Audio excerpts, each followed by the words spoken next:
The opening scene, it starts with the sun rising over the earth, and it ends up in New York being the crown, the head, and the camera ends up on a house. It's a red brick house with blue windows, and inside is blue. So outside is red, inside is blue. So you have the duality, but you also have red house, blue inside. So it's the double Taurus.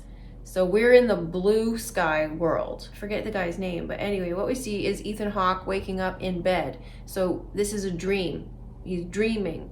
He's in between two lamps, which signify the twin pillars, but he's in the middle. So we're dreaming, we're in between the twin pillars, we're in the vortex. That's what that means.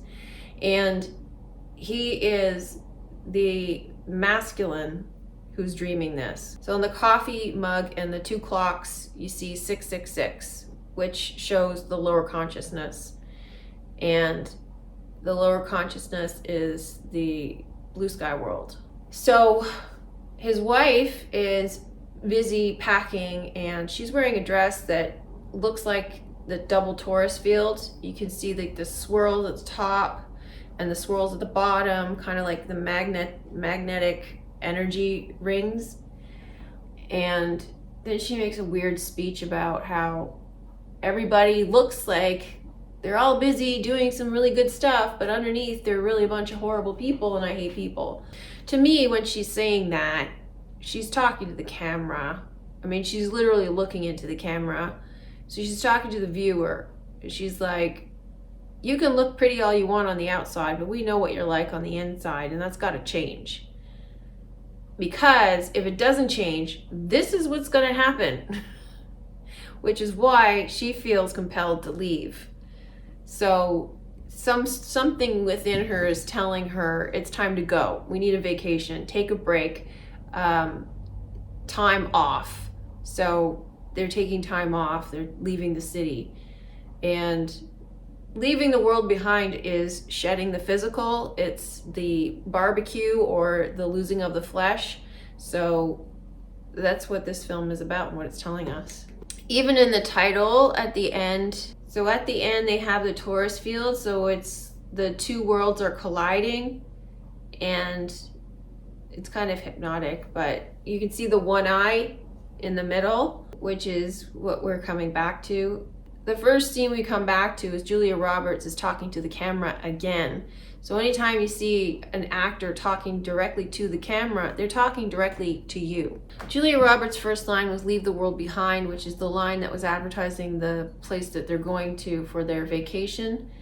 So she's talking to you, the viewer, which is telling you that this stuff is coming, and so you must leave the world behind, meaning meditate, take a vacation, take a break, go within, lose time, take time off. So in the car, you've got the boy and the girl in the back. The boy obviously wearing the checkerboard shorts for the duality, and the girl's watching an episode of Friends, and Phoebe says, "This ride is closed, boys." So she's telling you this ride that we're on, this earth, this plane is closed. This is the end of the world.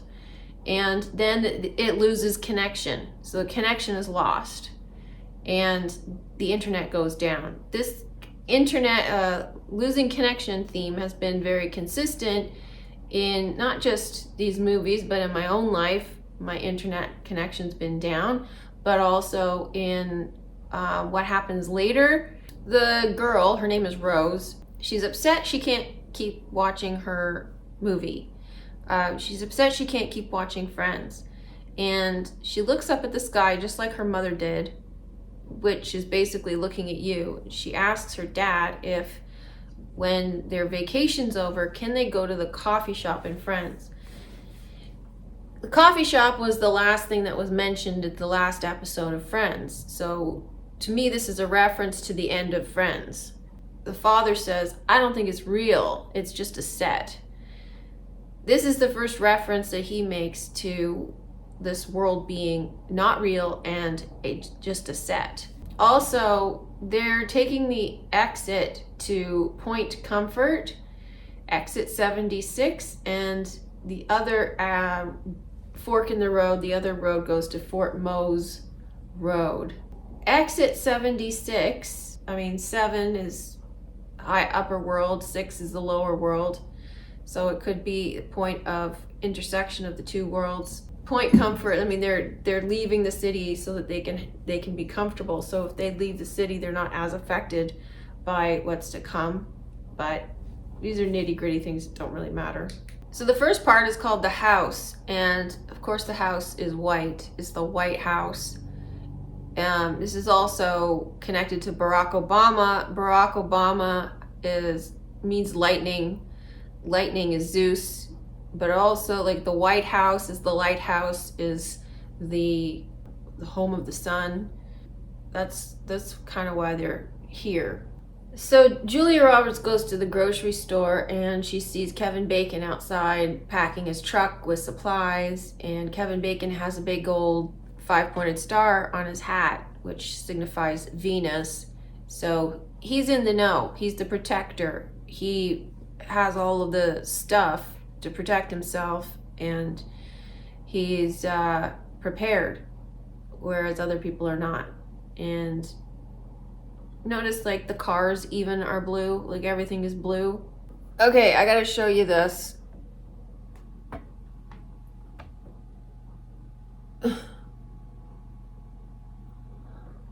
It's the keyhole, the cul-de-sac, and it's also a spinning record. In some instances, people in Hollywood, they know what they're doing.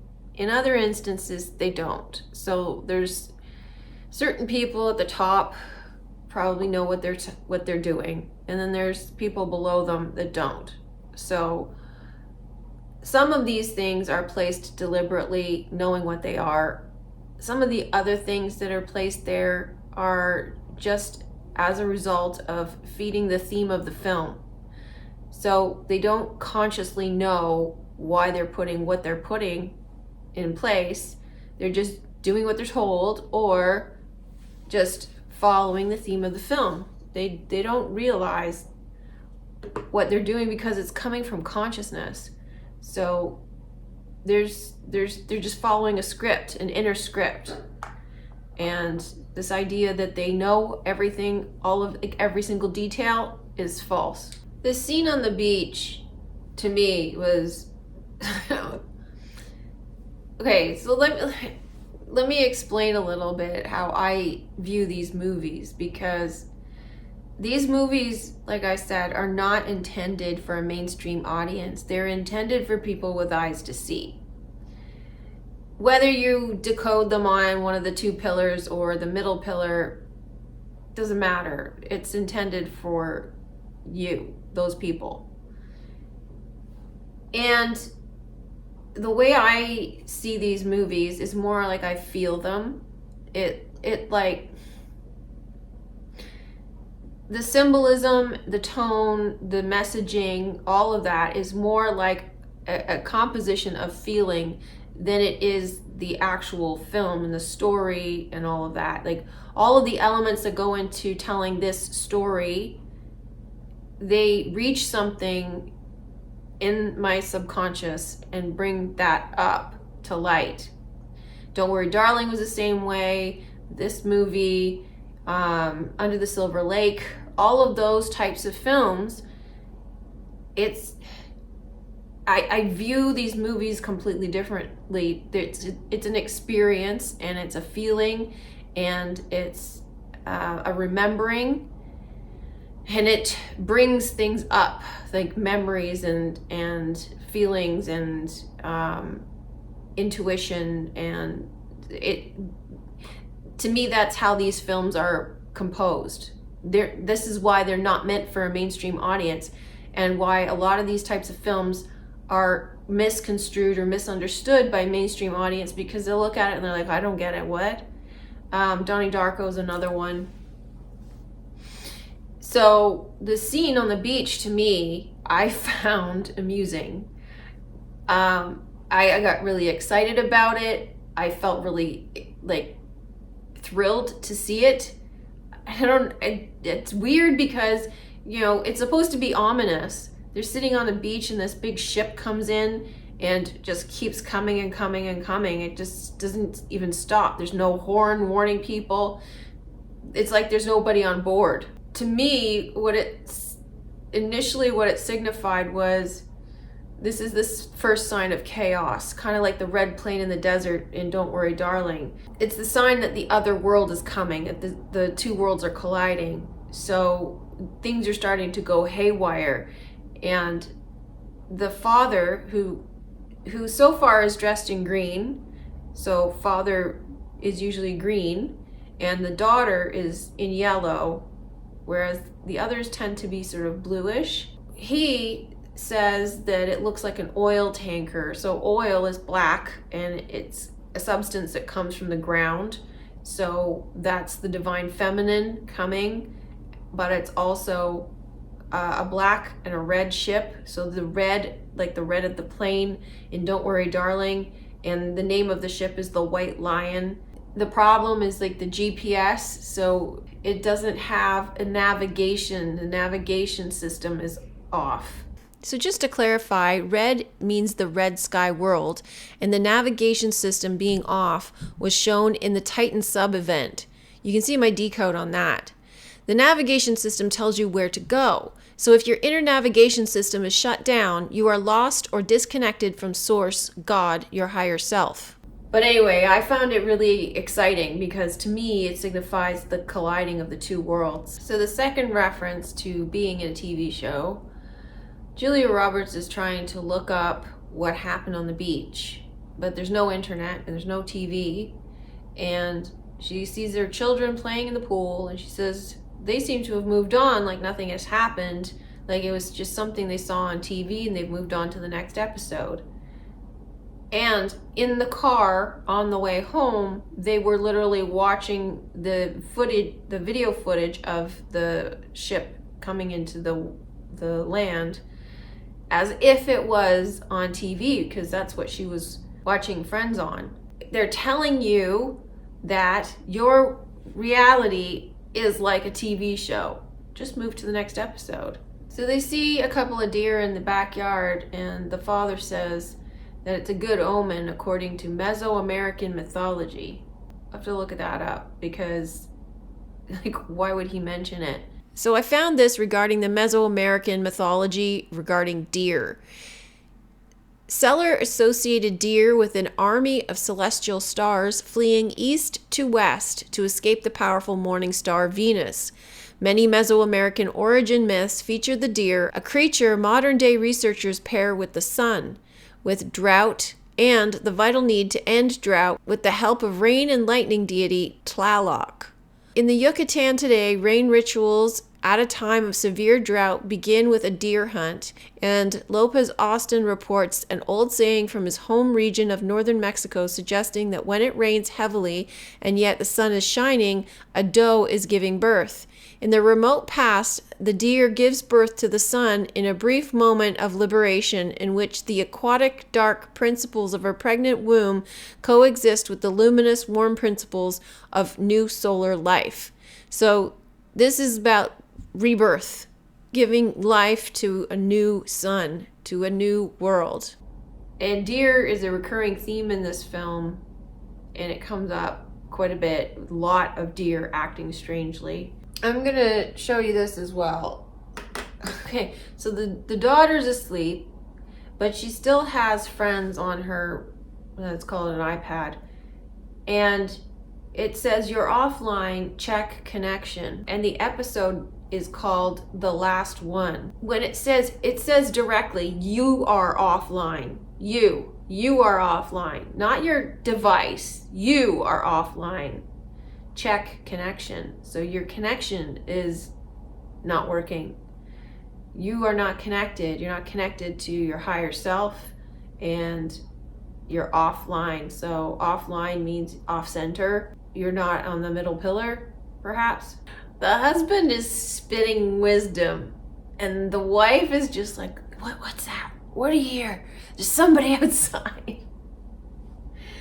So the husband says that one of his students wants him to write the foreword to their new book. And the second book this student of his has written says that media is both an escape, but it's also a reflection.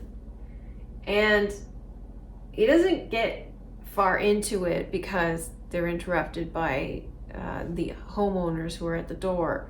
First he drops the thing about the oil tanker, then he drops the thing about the media is a reflection. So he's telling you some clues here, but you have to be paying attention and know to listen to what he's saying in order to hear what he's saying, in order to pay attention, because she's not paying attention. She's angry, she's in fear, she's not listening, but the father is dropping bombs. He's just full of wisdom. I don't understand why Americans insist on playing the race card all the time. And it's pretty obvious she has an issue believing that it's his house because he's black, which is stupid. I mean, you got to be living under a rock to not know that there are black people who have loads of money. It's just... And Barack Obama, who himself has a lot of money, who's involved in making this film, should know that too. So it irritates me that they perpetuate this bullshit. First of all, it looks bad on both white people and black people. And it's stupid because most people in the world are not like that. Most people in the world know that there are wealthy black people.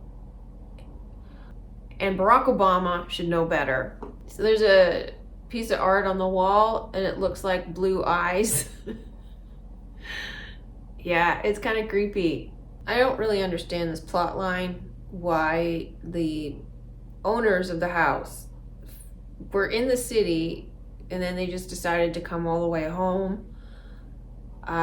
Even though they knew that they had people living there, phones were out, so they couldn't call. And there's all sorts of weirdness happening in the city. So I can understand on one level that they're delivering the news that there's problems in the city and that the phones are out and the power is out, it's a blackout. They now have a white family and a black family, and later on they show the house is divided. So you have the white families on top and the black families on the bottom, and it's kind of like the yin yang. They don't really do very much with it. So it's kind of strange. And then they make a big deal out of, is it their house or isn't it their house? And they never resolve it. They just kind of gradually accept that it's their house, which was weird because it was like a red herring. It's like a total distraction from everything else that was going on. Why are they talking about whether or not it's their house? All they have to do is pull out the driver's license and show the freaking address. I don't understand. So she finally asks for some ID from the mystery man. And he's like, I forgot it. It was in my coat pocket and I checked it at the symphony. Julia Roberts is looking at me right now. Kind of like, see, I asked for ID. Once again, the father drops bombs, saying everything looks better by the light of day. And then he says something about the truth. And then the Jenga tower falls. The Jenga tower is like the house of cards, the tower falling, the world falling apart. So it's just an ominous symbol of what's to come. So the black family's in the basement and they're sitting on the bed, and on either side are two lamps with X's underneath for the IXXI. They're in blue because the blue light from the television is projected onto them, which is in the middle, and then on the outsides are kind of an orangey red. So you've got the duality, but also behind that is a map of America that's been sectioned into quarters in red and green. I don't know. I don't really want to say anything about America being sectioned off. So there's an ongoing messaging system coming from the television, and then they're saying that there's no broadcasting because of this cyber attack that's going on. And then it gets interrupted with a news broadcast from CNN that says that there's a cyber attack across the country. Power outages reported along East Coast metropolitan areas, and so they have a map of the United States with all the cyber attack locations. But they had said that there's no broadcast, but the broadcast is coming through, so it's like it's getting the signal's getting interfered with, and they said that there's no connection, there's no internet, there's no connection. So the whole like media sounds very robotic. It doesn't sound, it's not people, it's pre-recorded, sounds very robotic, detached from the body type of thing. Like the oil tanker didn't seem to have any people on it, otherwise they would have warned people on the beach that they were going off track. So the ship didn't seem to have people on it, the media doesn't seem to have people on it, there's a blackout. So to me, like the media is just sort of like AI or computer or technology that isn't connected to humans. It's disconnected. It's like it's its own entity, and it's communicating, but it's also cutting off. So it's cutting people off from communicating with each other, and it's also cutting off communication to sort of like the other side in a way, and the screen is blue, so it's like the blue is cutting off the red. So the red is the news from CNN is showing the United States in red. So yeah, it's like signal interference. So like we live in the sine wave, it's all signals and energy and frequency. So to me, it's like the two are fighting each other. The television goes offline, it goes into static, and then they jump to the space and they show the satellite, and there's a red light behind the satellite, between the sun and the satellite. The satellite is not just like a, an electronic body in the sky. A moon is also called a satellite. So the satellite is referring to the other world that's coming into our territory. And that's why the red light is there. It's to signify the other world, the red sky world.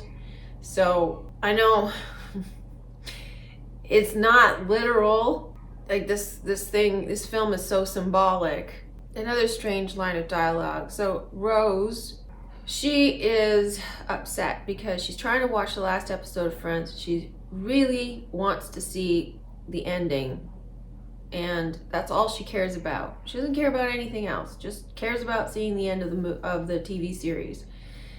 And she can't get it on television, and she can't get it on her iPad. And then she goes into talking about reruns. So she terms reruns, what's it called when they used to play old things over and over again? To me, that has to do with reincarnation, the reincarnation loop, replaying old things over and over again. We saw the record in the keyhole, that's playing old things over and over again because it's one story, it's one song that's played over and over again. And so the Friends episode is the end, it's the last episode. And so it's kind of connecting. She wants to see the end. She doesn't want to see over and over again. So Julia Roberts looks at her phone in the morning, and there's 4 notifications from the news. News represents north, east, west, south. So it says breaking news. Breaking the news, or the tourist field, the world that we live in. And it's also saying that hackers caused the blackout. So hackers implies that somebody has broken in or interrupted or intervened. So that to me is connected to the two worlds colliding. I find it interesting that the man, Mr. Scott, who owns the house, when he finds out they're hackers, he says, I'm sure this will just end up being a big nothing. So a big nothing. Nothing is source, zero. It's also love. So in tennis, love is zero. Then he says, like that love you bug. So the love you bug is like a virus. And the love you bug was like a thing that went around where you got an email, and if you opened it, it sent an email to all your friends saying, I love you. And that was it. There was nothing to it, just that. So basically spreading the love. So what he's saying is, like, the love you bug, the virus, the love, the zero, a big nothing, is about the rise of the divine feminine. It's about the rise of love consciousness, Christ consciousness. So literally he's telling you it's a big nothing. It's rise of love, the love virus, the love bug. Mr. Scott's trying to get through to his wife via text message, and he has no connection. His wife's name is Maya, which is illusion. And so he can't get through to her. She's trying to catch a flight. So the illusion is falling apart. The illusion doesn't exist anymore, which is the 3D. It's falling apart. Okay, so the son is wearing a shirt that says obey on it, which is from They Live. Some might take it as literal, like commanding you to obey. And she's wearing a NASA t-shirt. The boy seems to be more asleep than the girl, so he could be wearing the shirt because that's a label on what he represents. And the girl seems to be more awake, so she's wearing the NASA shirt, which is also symbolic of a serpent, so it's wisdom. NASA means to lift up, as in ascension, and that's why it's an organization about the stars. It tells you the star story so that you look up. Which, to me, is like they're basically poking at the conspiracy crowd, just like Under the Silver Lake. They're trying to draw your attention to that. It's kind of like a lure into watching this film. So, like I said before, these sorts of films talk to your subconscious. That's why they're laden with symbolism. That's why they're structured the way that they are. They're kind of cryptic and you don't really know what's going on, so it requires you to look at it and study it, but it also leaves you with an impression and a feeling because it speaks to your subconscious. So when movies like this embed obvious things like obey or NASA or what have you, chances are those images are out there promoting the film too, because they want to pull conspiracy people into watching this film because you're on the fringe of awakening. So they want you to see the film so that it goes to your subconscious so you hopefully wake up a little bit more. If you're in the conspiracy camp and you're not going to get out of it, then you're going to get spooked and it's not going to get you past the point of the fear. You can look at it, either they know and they're helping you, or they know and they're rubbing it in your face because you're too stupid to see it, or they know because they're showing you as if you're not supposed to see it. But if you're not supposed to see it, why would it be so obvious? So here, there's the red. The red is falling from the sky. That symbolizes the red sky world merging with the blue sky world. So it's just like the red plane in Don't Worry Darling, the drone dropping all these leaflets, all these red leaflets, and it looks like the red sky is taking over. The red is looking like sky, or the sky is falling. So Mr. Scott is at this house, the Huxleys, and he notices all the wreckage from a plane crash. And while he's there looking at it, another plane crashes into the ground. And oddly enough, he's standing behind a green door that saves him while everything else is obliterated. The plane is like the other plane of reality. The planes are crashing. So all the parallel worlds are collapsing. They're all collapsing because reality is collapsing. So the Ruth girl, she sees that Rose is watching Friends. She says that she used to watch it, but she thinks that it's like being nostalgic for a time that never existed. The way I want to translate this is that it's like it never existed because everything's an illusion. Because there were already a couple of references to the show being just a show and the world in which we live being a TV show. So she's nostalgic for Friends, for her, which is an escape. It's somewhere that gives her comfort, their in-point comfort. But it's also, when you say you're nostalgic for a time that never existed, it's like you're kind of feeling like that's your life, that you're trying to go back there because it makes you feel good, makes you feel comfort, makes you feel at ease. But it's also not your life. It's not real. It's not a real thing. It's not a real place. So now Mr. Scott is dropping some bombs, wisdom, and he tells, what's her name? Julia Roberts. In my line of work, you have to learn how to read the curve. Okay, so looking for patterns to read the curve. So he's kind of telling you how you have to watch this film. You have to look for patterns and you have to read the codes, you have to read the curve. It's like it's allegory. Don't take this literally. And he's telling you plainly it can help you see the future because this is telling us what's coming. This is about the future, the near future. I put the movie back on. I took an extended break. And I don't know that I'll be able to finish this today. It's got another hour to go. I mean, it's a 2.5 hour long movie. So I'm at the part where all the Teslas are basically going haywire and they're jammed into the street. And so all the roads and the bridges are congested with traffic. What doesn't really make sense to me is how that happened, considering not all these cars are Teslas. There's a lot of Teslas at the end of it, but not all of them are Teslas, but all these cars are stuck there.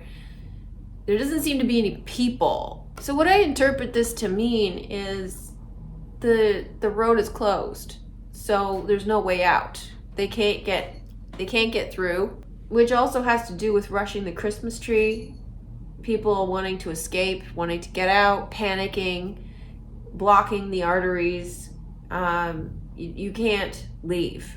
Basically, you're so rooted in the 3D that you're panicking on the outside. The cars on the bridge and everything force them to go back home, and to me that signifies like the outside is forcing you, putting pressure on you, forcing you to look within, go home.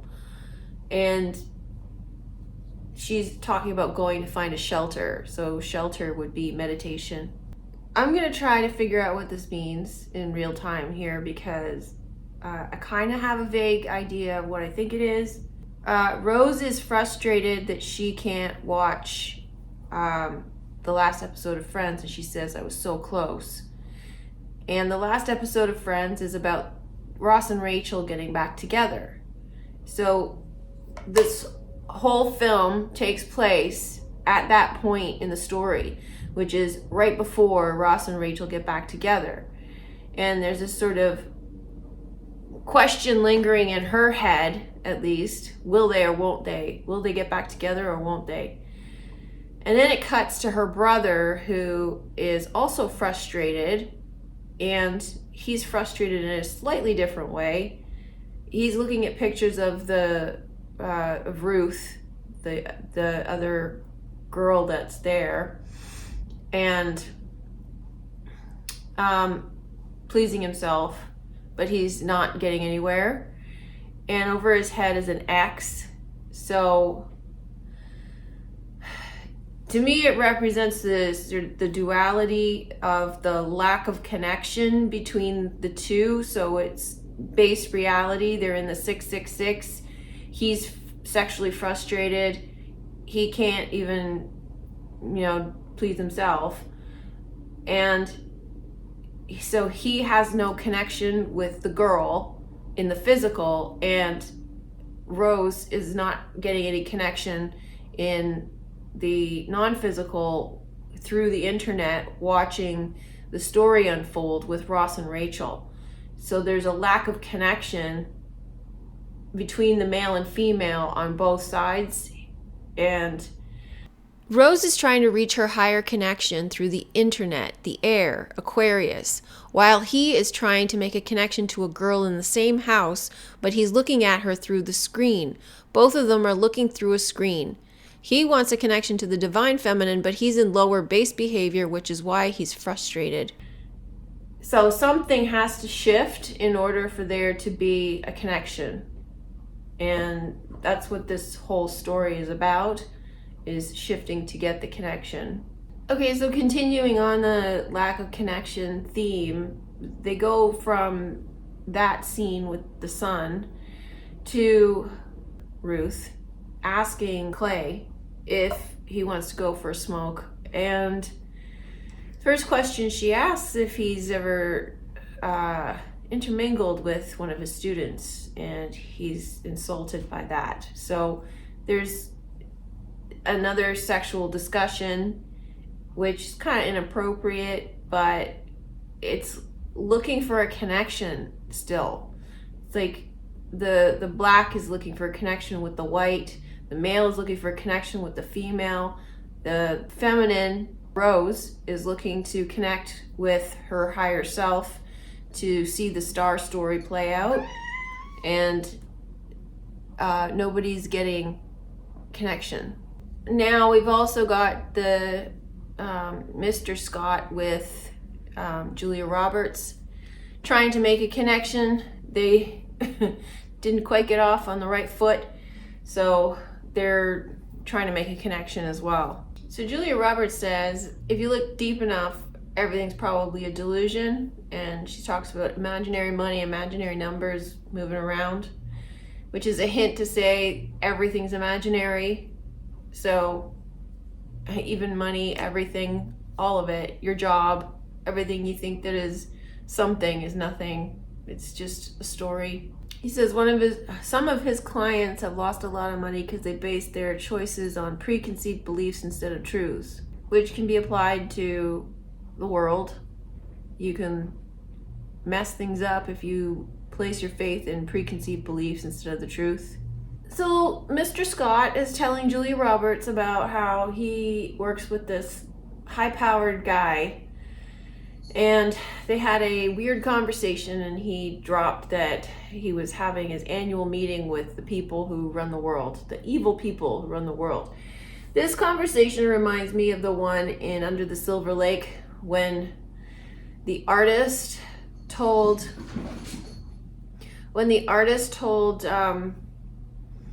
Spider-Man about all the hidden messages and everything.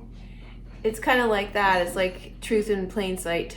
And so he's like telling her all of this, which he didn't even have to. So to me, it's like a message to you, the viewer, to say, what does he mean, evil cabal ruling the world? And then he says that the real truth is that there's no one in charge. I don't think that's the case. The reason he's telling this is so that it attracts the conspiracy crowd to be intrigued with this, just like it did with Under the Silver Lake, same sort of thing. So Rose comes into her brother's bedroom and talks about Friends and really wants to see the final episode because she cares about them. She wants to know what happens to them. She wants to know if they get together at the end. And she's very serious about it. The reason she cares is because the show makes her happy. And in this crazy world that we live in, she needs something to make her happy, and she's seeking outside of herself to find some happiness. But at the same time, her focus is on the one story, which is the reunification of the divine feminine, divine masculine, and so she is primarily concerned with that. She doesn't care about what's going on in the world. She just wants to focus on that. And she's always wearing yellow, like the sun.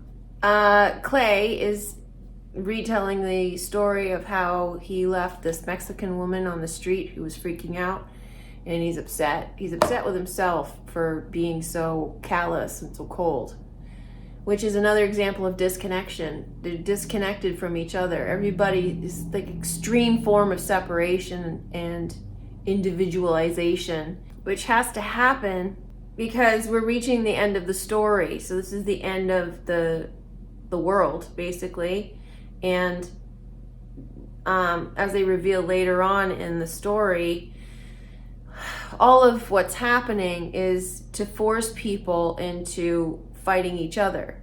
So rather than coming together, they fight each other, which is intense separation, where you don't even see a connection with your neighbor or the person next to you. All you see is, I gotta fight for my survival. The separation is happening on one level in order for the reunification to happen on the other level.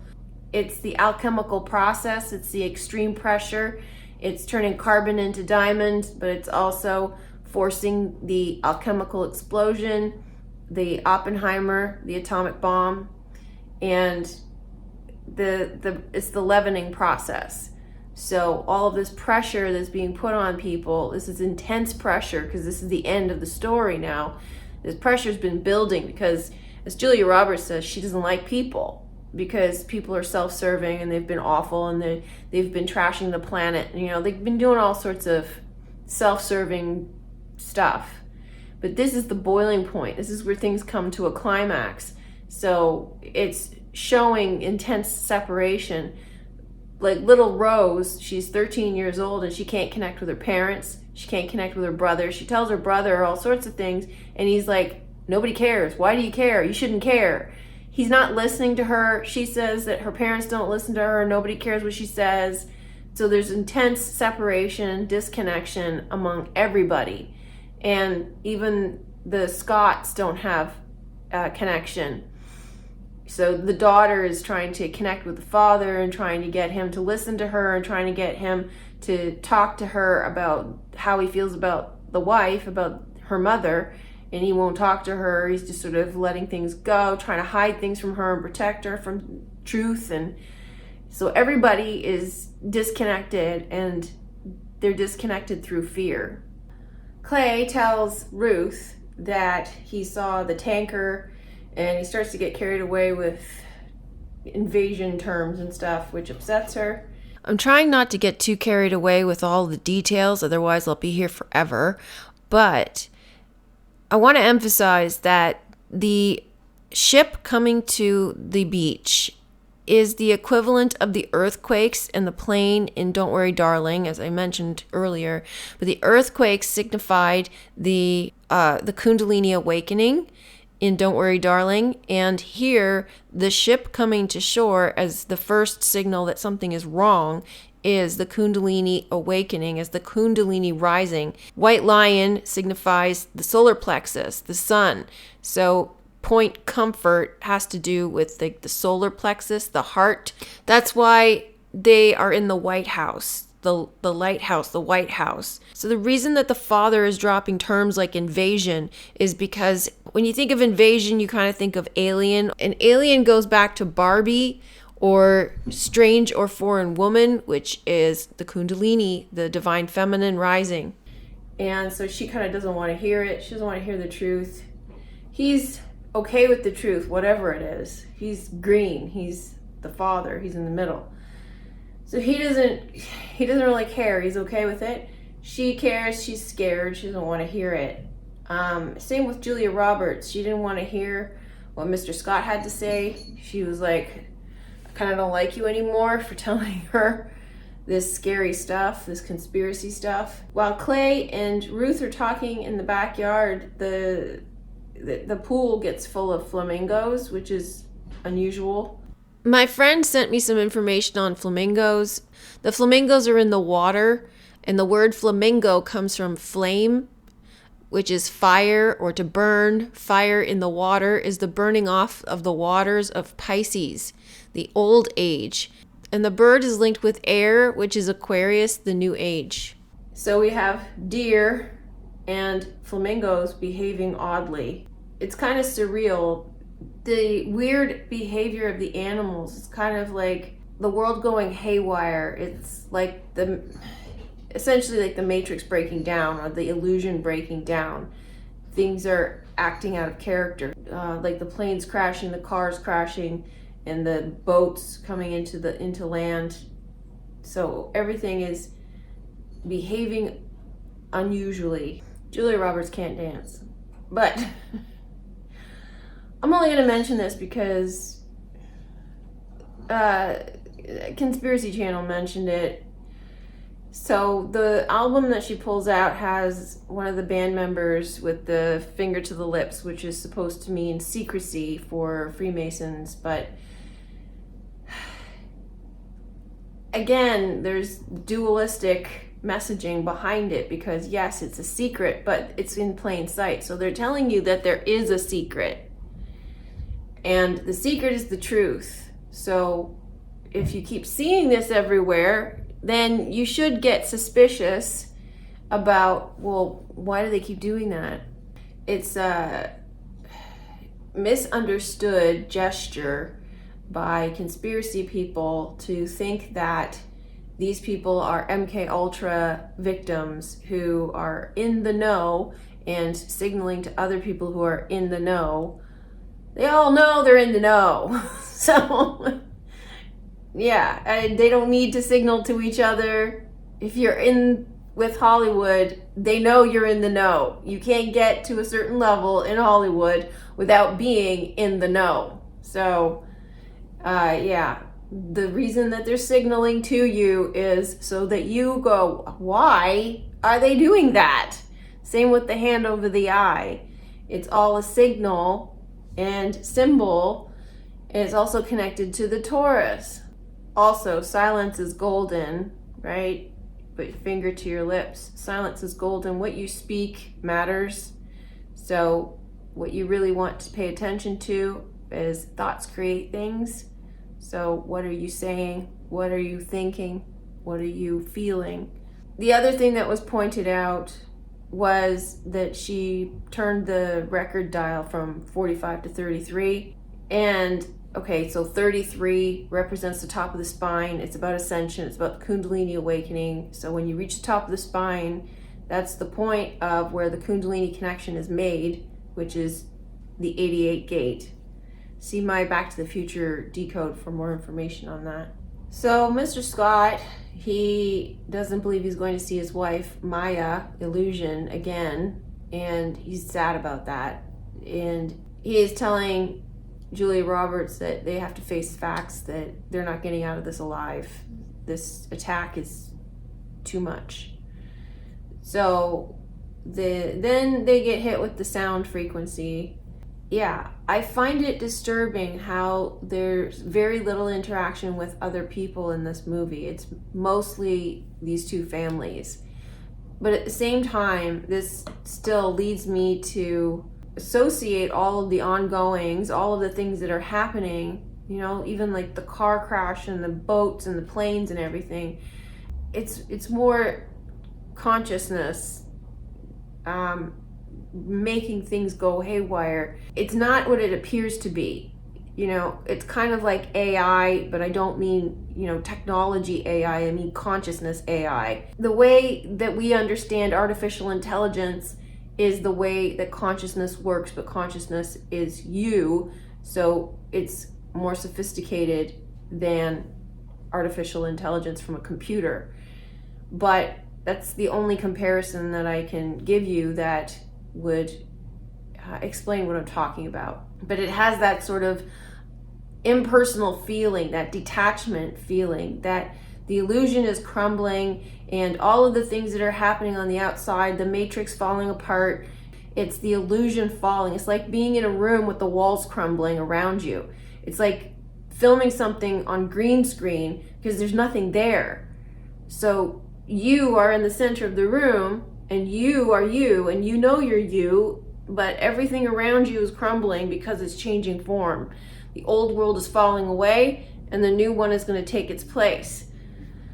And the reason that these people are concerned is because they're 3D focused. So now the families are starting to connect.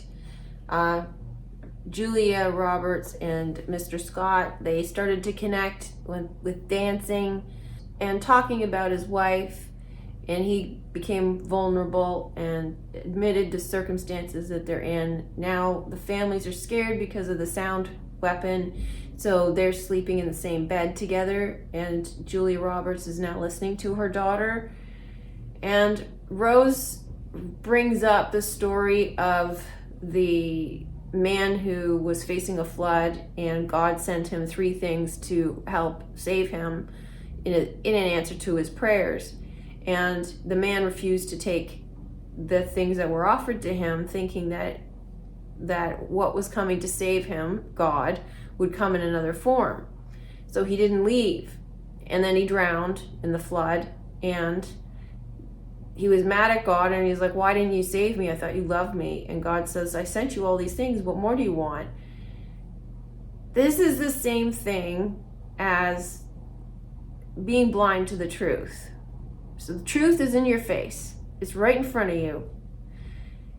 But in your stubborn refusal to hear it, to want to accept it, to listen to it, you are blind and deaf to it.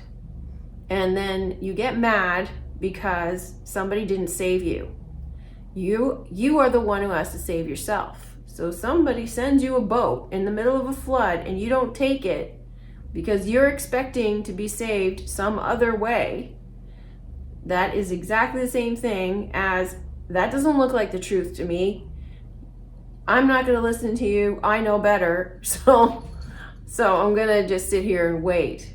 Anyway, she ends the story by saying she's done waiting. She's not going to wait anymore. So she's taking things into her own hands. So Ruth has a heart-to-heart with her dad and says she doesn't trust the other family. So some of it has to do with race. But it also has to do with when you're put in an intense fear position, you have to protect yourself, and the father has a tendency to do what's right and fair and just, and so she thinks that that's going to screw them over. And then followed up by a shot of the earth with the sun behind it, and it's taken from the moon, and the sun going down behind it makes a red ring of fire around the earth, which is like an eclipse. So this is the merging of the red world with the blue world, or the colliding of the two planes. So Rosie's gone missing in the morning, and her brother starts losing his teeth, and they think that it's attributed to the tick that bit him earlier. But they also think that it could be due to the sound, the frequencies. So now they remember the guy, Kevin Bacon, from the parking lot who was stocked up on stuff. So now they're going to go see him to get some help. Oh yeah, so Ruth's mom was on a flight and Mr. Scott saw those planes crash. So I guess he's assuming that her flight crashed, so she's dead. And he hasn't been able to get through to her, so he doesn't know, but it's likely. So Julia Roberts and Ruth are stuck in a cabin in the woods, and they're fighting each other. They hate each other. Like, Julia Roberts has this anger throughout the course of the film, and she hates people, but really she is angry at herself for whatever reason.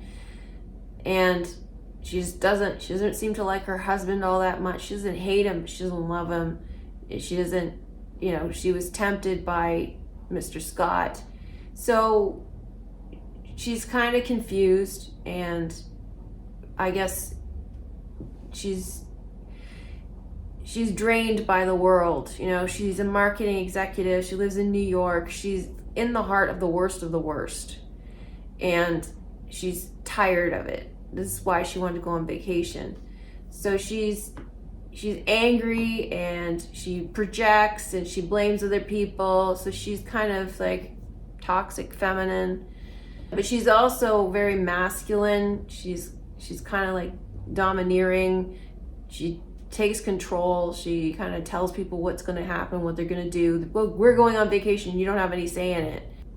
So again, with the lack of connection, it's her telling people what to do. Everybody else just goes along with it. They don't really question anything. They just accept it. And here she is fighting this other girl, which is kind of like, because they hate each other, they're dealing with their shadow selves. They're confronting the parts that they don't like about themselves through each other. So here's another speech by Julia Roberts, kind of delivered with a little more severity than it ought to be.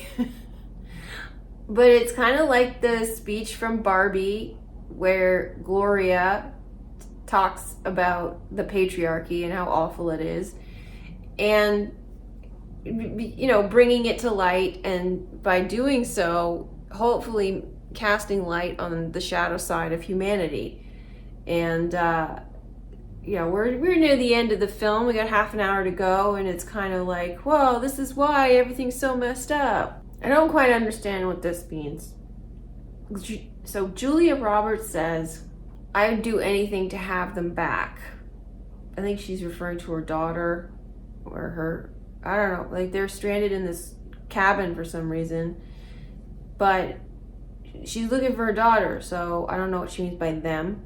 But anyhow, after she says that, they immediately get surrounded by deer, and a lot of them, and the house flips upside down. So I don't really understand what is meant by this. Maybe I'll figure it out later. Deer is either a stag, hart, or a hind, doe. The hind doesn't have horns, so that signifies not having awakened one's pineal gland, as pineal is also known as the horn. The stag has horns, so that would represent being awakened. The hind is a female deer, and a hind is also known as a farm worker, which is an igigi in Sumerian mythology, the workers for the Anunnaki gods. But that simply means those who are not awakened because they serve the system, not knowing who they are. It's not about slavery, it's about you, the workers, the ones who need to wake up. The cabin flipping upside down could be the flipping of the yin-yang because the two women found a way to connect. Ruth also has a 96 tattooed on her shoulder, and 96 represents the flipping of the yin-yang from 69. So it represents the start of a new world. Okay, so George, I finally figured out his name, George Scott and Clay are at Danny's place. Danny's the guy who's Kevin Bacon, who was at the grocery store stocking up. He's wearing the star on his hat, Venus. The star also means that he's the sheriff, not literally, figuratively. He's the protector. He's in the know, he knows what's going on. He says, the Russians have pulled their people out of Washington, so Russia's red. Russia is red, China is red. All of that has to do with communism, which I talked about in Oppenheimer. Communism has to do with the East. The East is the other world. So what he's talking about is he's saying that there's some kind of invasion or a war, and that he's got to protect his own, even though they are friends. So in a war situation, you protect yourself because you don't know who's going to be hostile. Now, this is further separation, but at the same time, it's not. He's also mentioned these weapons, these sound weapons that were used in Cuba, and conspiracy people are going to say, well, look, they're telling us they used these weapons before, so this is what's going to come. Okay, whatever. Maybe it does, maybe it doesn't. He's saying this stuff to indicate that there is something coming, not meaning to scare anybody, because I don't know what form it's going to come in. It could come in any form, but it's still an illusion. It's an illusion, not real. He's saying he's got to protect his own, which means like he's keeping a distance. And if somebody, interferes, then he has the right to defend himself. If you are somebody who's awakened and you're in the truth, then you would do the same thing. You would protect your own and be guarded as to other people, because you don't know who's enlightened and who's not. You don't know who's your enemy and who's not. You don't know who's going to turn against you and who won't. Because you look at what happened just a few years ago, and your own family and friends turned against you. So if this is foreshadowing another type of event like that, I'm not saying it is, but if it is, it would be worse than that. So he's just being smart and saying, I'm not going to trust anybody until you prove yourself, because I don't know what your intentions are. I don't know what you know. I don't know where you're at. And just keep your distance. So isolation. He also said that's old world thinking type of thing, of where we were friends. It's like, no, we're in a new world now. The old world is dead. So this is like an intermediary world. But the new world thinking is supposed to be, it's not supposed to be division, it's supposed to be unity.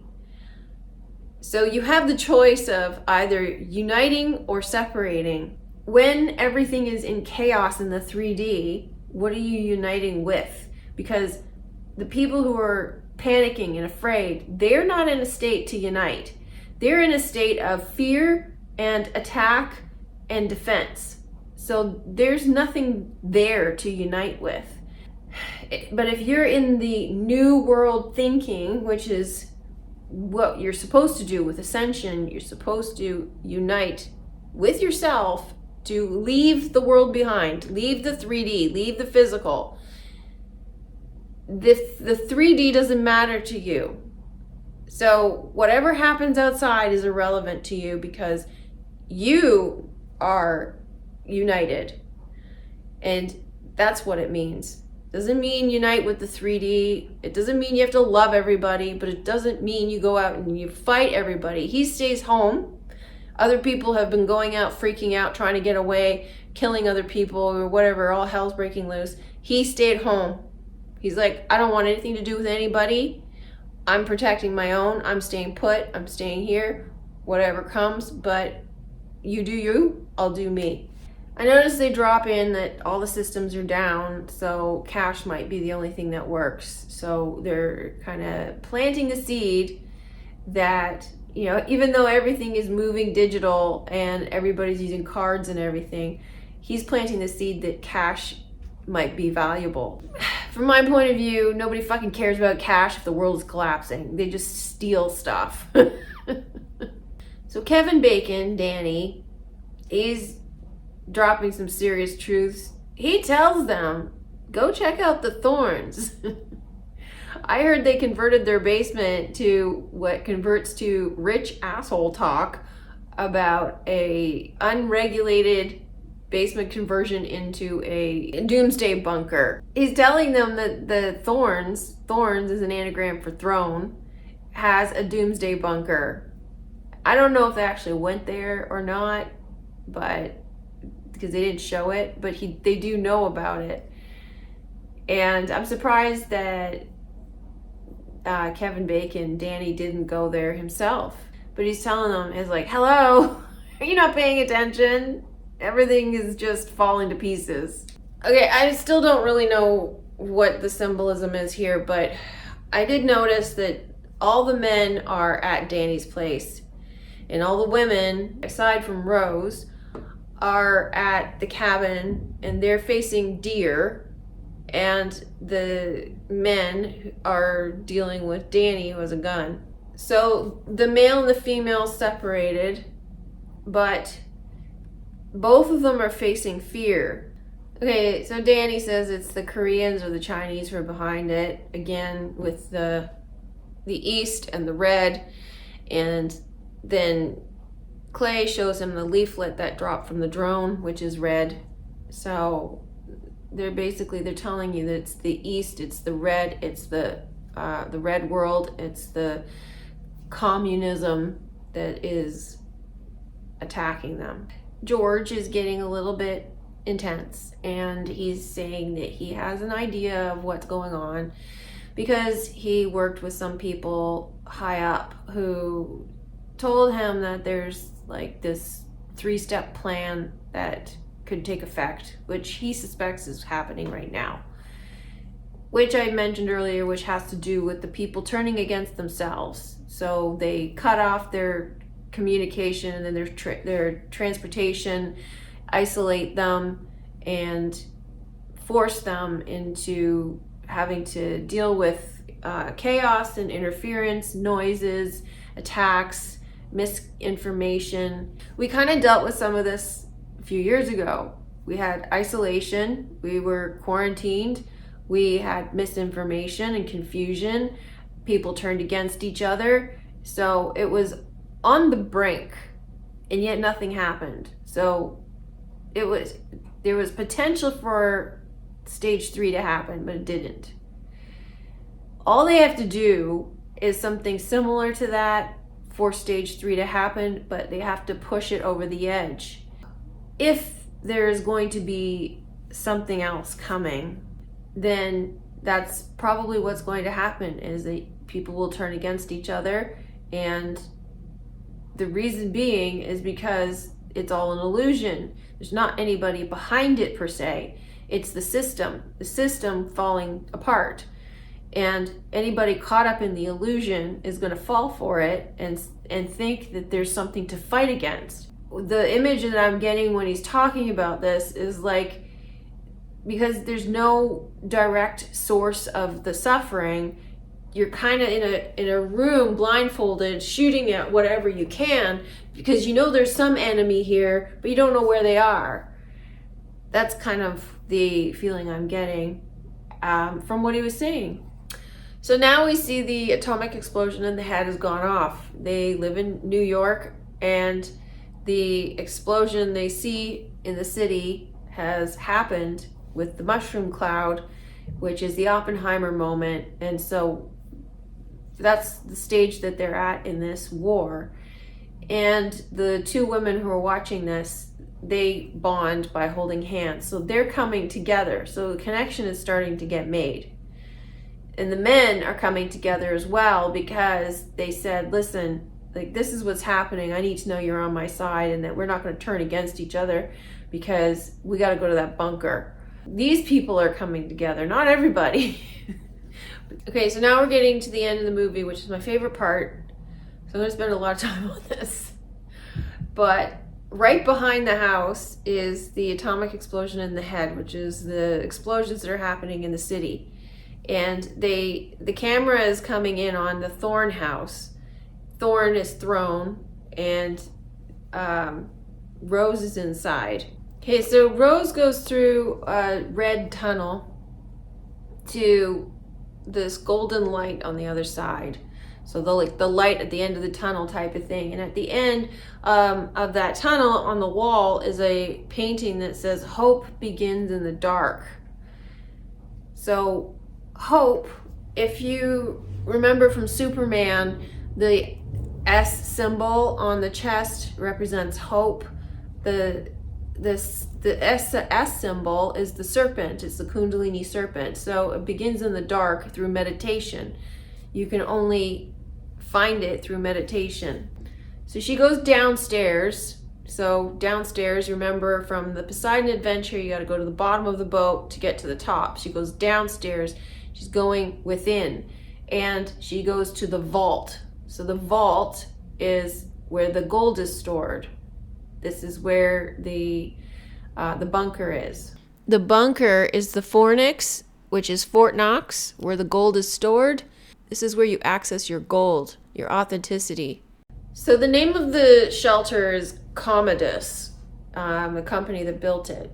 Now, Commodus comes from the word commode, which is a john or a toilet, and that's the inner vortex. So you're looking at the cerebrospinal fluid, the inner vortex of the torus field, and so the commode is like going within into the tunnel, into the dark. For my members, I'm going to repeat myself, so I apologize. But so the little girl, her name is Rose. Rose is the smell that you get when your cerebrospinal fluid rises to the top of your head and the connection is made. It has a scent of roses coming out of the top of your head, which is why Jesus is associated with a rose. But Rose is also the heart. And she's also always in yellow. Her father's always in green. And the father's green is like the green glow, the aurora borealis. The yellow is the yellow sun. And so she's the heart. Her main focus in all of this was, I just want to see friends. I want to find friends. She got to the point where she was done waiting. She found her own way. She trusted her intuition. She took a bike and she found her way to this house where she found a bunker. And so it's allegory for going within, meditating, finding her connection within. She found her connection within. So she went into the bunker, which was the subconscious, which was going to the bottom of the boat to rise to the top. So now she has her connection, which is she wants to see what happens with friends. She couldn't find it through the internet or whatever, so she had to find it elsewhere. This is also Rose on her path from the center solar plexus, where she was in the White House, rising up the path on the bike to the thorns or the throne in the head, where she could access the subconscious through reaching the vault, the fornix, where the gold is stored. In finding the Friends episode, she is now in isolation through meditation. She's in a dark space, in a place with no windows. She's safe. She's in the safe. The safe is where the treasure is stored, your authenticity, your gold, your AU. And she's watching the Friends episode, which is called The Last One. So she is the last one. It implies that nobody else finds the bunker, because this is where they end the movie. So the movie's over here. And they don't tell you what happens after, but to me it's implied. The rest of her family wanted to get to the bunker, but you could see that there were bombs going off in the city, so it's probably implied that the bombs are probably going to come this way, but she's the last one. So there's only one who survives, and that's her. She found her happy place so she can be in a state of bliss, isolated from the chaos outside. The 3D's falling apart and she doesn't care. All she cares about is, does Ross and Rachel get back together? Ross and Rachel's R&R. Rachel means the divine feminine. Ross means red, which is Adam. So this is all she cares about, because this is the only thing that matters. The only thing that matters is the one story. While the world is falling apart in the 3D, her main focus is on the coming together of the divine feminine and the masculine, and that's it. She doesn't care about the 3D. So why is the story of Ross and Rachel so important? Because that's the true story, and it's the reason that the world is falling apart. Ross being red and Rachel being blue, the two worlds colliding. As someone commented on another review of the film, Rose was the only one who was aware of what was happening. She saw the ship, the deer, and she was concerned about Ross and Rachel. Ross and Rachel are on the other side of the screen or the veil, so Rose is seeing into the mirror. No one listens to her because she's different from everyone else. She's on another level of awareness. In Ross and Rachel uniting, the two worlds come together and separate all over again. So as Rose watches The Last One, she is witnessing the end of the world and the beginning of the new world simultaneously, which is why the film ends there. This is also why Don't Worry Darling and What Happens Later both ended the same way. They all seem unfinished because the new story has yet to be written. In my members section on TrueLove.com, I included a mini decode of the final episode of Friends. I was floored by what I saw and how it's connected to everything else I've been covering recently. The friends each represent one of the chakras, and in the final episode, they're all ending their story to move on to their new lives. At the end of the movie, they all agreed to meet at the coffee house, the one in which Rose's father told her wasn't real, it's just a set.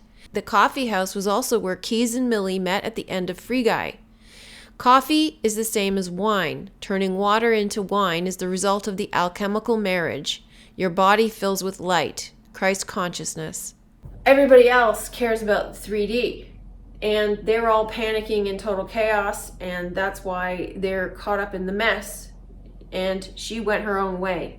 She's watching what's going on within, and it's projected on her screen, the screen that she chooses to watch. She's not watching the other screen, the 3D screen. She's watching the screen she chooses to watch. The fact that they chose Friends, the fact that they chose that episode, it was the last episode of the series, and Matthew Perry died about 6 weeks ago, 7 weeks ago. All of it's connected. There's a lot in this. There's a lot more than I've pointed out, but that's enough. That's enough for me.